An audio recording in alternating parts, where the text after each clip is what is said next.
మనవళ్ళు మనవరాళ్లారా, తాత వినిపిస్తున్న పురాణానికి స్వాగతం. ఈరోజు ఈ తాత అన్నం పెట్టే రైతన్నకు ఆసరాగా నిలుస్తూ కొన్ని లక్షల ప్రజల దాహార్ధిని తీరుస్తున్న నాగార్జున సాగర్ గురించి కొన్ని విషయాలు చెప్తుండు. కృష్ణా నదిపై నిర్మించబడ్డ ఆనకట్టల్లో నాగార్జున సాగర్ ప్రాజెక్టు అతి పెద్దది. నాగార్జున సాగర్ ఒక బహుళార్థ సాధక ప్రాజెక్టు. ఉమ్మడి ఆంధ్రప్రదేశ్లోని నల్గొండ జిల్లా, గుంటూరు జిల్లా సరిహద్దులపై నందికొండ వద్ద నిర్మించిన నాగార్జున సాగర్ ఆనకట్టను మొదట్లో నందికొండ ప్రాజెక్టని పిలిచేటోళ్లు. ఈ ప్రాంతానికున్న చారిత్రక ప్రాధాన్యం వలన ఈ ప్రాజెక్టుకు నాగార్జున సాగర్ ప్రాజెక్టు అని పేరు పెట్టిండ్రు. నాగార్జున సాగర్ దేశంలోని జలాశయాల సామర్థ్యంలో రెండవది, ఆనకట్టు పొడవులో మొదటిది. నాగార్జునసాగర్ ప్రముఖ బౌద్ధ చారిత్రక స్థలం. శాతవాహనుల కాలం నాటి శ్రీ పర్వతమే నాగార్జున కొండ. ఆచార్య నాగార్జునుడు ఈ ప్రాంతంలో బోధనలు చేసినట్లుగా చారిత్రక ఆధారాలు ఉన్నాయి. జలాశయం నిర్మాణ సమయంలో ఇక్కడ లభించిన అమూల్యమైన చారిత్రక కట్టడాల శిథిలాలను జలాశయం మధ్యలో నాగార్జునకొండ అని ఇప్పుడు పిలువబడే ప్రదర్శనశాలలో భద్రపరచిర్రు. విమాన శిక్షణ కోసం నాగార్జున సాగర్లో చిన్నపాటి విమానాశ్రయం ఉంది. కృష్ణా నదిపైన ఒక జలాశయము కట్టాలనే ఆలోచన బ్రిటిష్ పరిపాలకుల కాలంలో, అనగా నైజాము పరిపాలన కాలములో 1911లోనే వచ్చింది. చివరికి భారతదేశ ప్రథమ ప్రధాని జవహర్ లాల్ నెహ్రూ చేతుల మీదుగా 1955 డిసెంబరు 10న నాగార్జున సాగర్ నిర్మాణానికి పునాది రాయి వేసిండ్రు. భారతదేశ మూడవ ప్రధాని ఇందిరాగాంధీ చేతుల మీదుగా 1967లో కుడి, ఎడమ కాలువలోకి నీటి విడుదల చేయడం మొదలుపెట్టిండ్రు. గతంలో ఈ ప్రాంతాన్ని ఇక్ష్వాకులు, శాతవాహనులు పరిపాలించేటోళ్లు. పురాతన కాలంలో కట్టబడిన అనేక బౌద్ధ స్తూపాలు, ఇతర కట్టడాలు ఈ జలాశయములో మునిగిపోయే పరిస్థితి ఏర్పడింది. బౌద్ధ స్తూపాలు పరిరక్షణ కోసం ఆ స్తూపాలను పెకిలించి జలాశయం మధ్యలో నెలకొని ఉన్న నాగార్జున కొండపైకి తరలించిండ్రు. నాగార్జున కొండపై ఒక మ్యూజియం కూడా నిర్మించి అందులో ఆనాటి అనేక వస్తువులను ప్రదర్శన కొరకు పెట్టిండ్రు. నాగార్జున సాగర్ జలాశయానికి 11,560 మిలియన్ ఘనపు మీటర్ల నీటిని నిలువ చేయగల సామర్థ్యం ఉంది. ఉమ్మడి మద్రాసు రాష్ట్ర ప్రభుత్వము కృష్ణానది నీటిని తమిళ దేశానికి తీసుకుపోవుటకు కృష్ణా-పెన్నా నదులను సంధించుటకు కృష్ణా-పెన్నార్ ప్రాజెక్టును బృహత్తర ప్రణాళికగా తలపెట్టింది.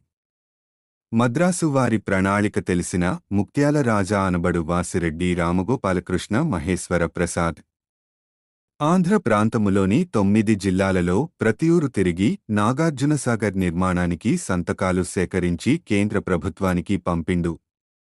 ఇదే సమయములోనే హైదరాబాదు నవాబు ఆలియవార్ జంగ్ కృష్ణా నదిపై పరిశోధన చేయించి కె.ఎల్. రావు ద్వారా ప్రాజెక్టు కోసం ప్రణాళికలు తయారు చేయించిందని విన్నడు. ముక్త్యాల రాజావారు అన్వేషించి ప్రాజెక్టు రిపోర్టులు సాధించిండు. నందికొండ ప్రాజెక్ట్ స్వభావాలు తెలుసుకోవడానికి స్వయముగా క్షేత్రాన్వేషణకు పూనుకున్నడు శ్రీ ముక్త్యాల రాజావారు. ఎన్నో వ్యయప్రయాసలకు లోనే మాచెర్ల దగ్గర నదిలోయను దర్శించిండు ముక్త్యాల రాజావారు. సొంత ఖర్చుతో నెలనెలా జీతాలు ఏర్పరిచి మైసూరు ప్రభుత్వ retired chief engineer Narasimhaiah, PWD retired engineer Gopalacharyulu ద్వారా అంచనాలు, ప్లానులు తయారు చేయించిండు శ్రీ ముక్త్యాల రాజావారు. అప్పటి మద్రాసు ప్రభుత్వము ముక్త్యాల రాజావారి ప్రయత్నాలకు అన్ని విధాలుగా అడ్డుపడింది. ముక్త్యాల రాజావారు కృష్ణా రైతుల వికాస సంఘము స్థాపించి కేంద్ర ప్రభుత్వముపై ఒత్తిడి తెచ్చిండు. కేంద్ర ప్రభుత్వము సమస్యను సర్దిపుచ్చడానికి ఖోస్లా కమిటీని ఏర్పాటు చేసింది. కమిటీ పర్యటనలో నందికొండ ప్రస్తావన లేదు. ముక్త్యాల రాజావారి ఆధ్వర్యంలో కమిటీ సభ్యులు నందికొండను సందర్శించిండ్రు. కాని కమిటీ సభ్యులు నందికొండకు కార్లు, జీపులలో వెళ్ళుటకు అనువైన దారి లేదనే సాకుతో విషయమును దాటవేయుటకు ప్రయత్నించిండ్రు. ముక్త్యాల రాజావారు వేల రూపాయలు ఖర్చుపెట్టి 25 గ్రామాల నుండి ప్రజలను, స్వయం సేవకులను కూడబెట్టి వారము రోజులు రాత్రింపగలు కష్టపడి పనిచేసి కార్లు వెళ్ళుటకు వీలగు దారి వేయించిండ్రు. 1952లో ఖోస్లా కమిటీ నందికొండ ప్రదేశము చూసి ప్రాజెక్టు కట్టుటకు ఇంతకన్నా మంచి చోటు ఉండదని తేల్చిండ్రు. విజయవాడ నుండి 260 మైళ్ల పొడవున ఖోస్లా కమిటీకి ప్రజలు ఘన స్వాగతం పలికిండ్రు. ప్రాజెక్ట్ ప్రాంతం పరిశీలించిన ఖోస్లా, ఇది భగవంతుడు మీకు ఇచ్చిన అమూల్యమైన వరం అని చెప్పిండ్రు. ఖోస్లా కమిటీ రిపోర్టును తొక్కిపెట్టుటకు ఢిల్లీలో ప్రయత్నాలు మొదలైనై. ఈ విషయం తెలుసుకున్న ముక్త్యాల రాజా ఢిల్లీ వెళ్లి ప్రొఫెసర్ ఎన్జి రంగా, మోటూరు హనుమంతరావు, కొత్త రఘురామయ్య మొదలగు పార్లమెంటు సభ్యులను కలిసి రిపోర్టును వెలికితీయించి దాని ప్రతులను అందరికీ పంచిపెట్టి ప్రణాళికా సంఘం సభ్యులందరినీ ఒప్పించి సానుకూలపరిచిండు. ప్రణాళికా సంఘం ఖోస్లా కమిటీ సూచనలను 1952లో నాగార్జున సాగర్ ప్రాజెక్టుని ప్రభుత్వం ఆమోదించింది. జలాశయ సామర్థ్యం 281 టీఎంసీగా సూచించింది. ఈ సమయములోనే ఉమ్మడి ఆంధ్రరాష్ట్ర ప్రభుత్వము కూలిపోయింది. రాష్ట్రములో గవర్నర్ చందులాల్ త్రివేది పాలన ఆరంభమయ్యింది. త్రివేది ప్రధానమంత్రి జవహర్ లాల్ నెహ్రూ గారిని ఖోస్లా కమిటీ రిపోర్టు ఆమోదించమని విజ్ఞప్తి చేసింది. చివరకు 1954లో నాగార్జునసాగర్ నిర్మాణానికి ఆమోదముద్ర లభించింది. 1955 డిసెంబరు 10న అప్పటి ప్రధానమంత్రి జవహర్ లాల్ నెహ్రూ ప్రాజెక్టు నిర్మాణానికి శంకుస్థాపన చేసిండ్రు. అప్పటి హైదరాబాదు రాష్ట్ర ముఖ్యమంత్రి బూర్గుల రామకృష్ణారావు, ఆంధ్ర రాష్ట్ర గవర్నర్ సిఎం త్రివేది శంకుస్థాపన కార్యక్రమానికి హాజరయ్యిండ్రు. నిర్మాణ సమయములో ముక్త్యాల రాజావారు 52 లక్షల రూపాయలు ప్రాజెక్టు నిర్మాణానికి ఇచ్చిండు. మానవ శక్తితో నాగార్జున సాగర్ డ్యాం నిర్మాణం 1969లో పూర్తయింది. క్రెస్టు గేట్లను అమర్చే పని 1974లో పూర్తయింది. ముక్త్యాల రాజా అనబడు వాసిరెడ్డి రామగోపాలకృష్ణ మహేశ్వర ప్రసాద్ గారిని ప్రజలు ఆ ప్రాజెక్టుల ప్రసాద్ అని పిలుచుకునేటోళ్లు. డ్యాముకు ఇరువైపుల నుండి 2 సాగునీటి కాలువలు బయలుదేరుతాయి.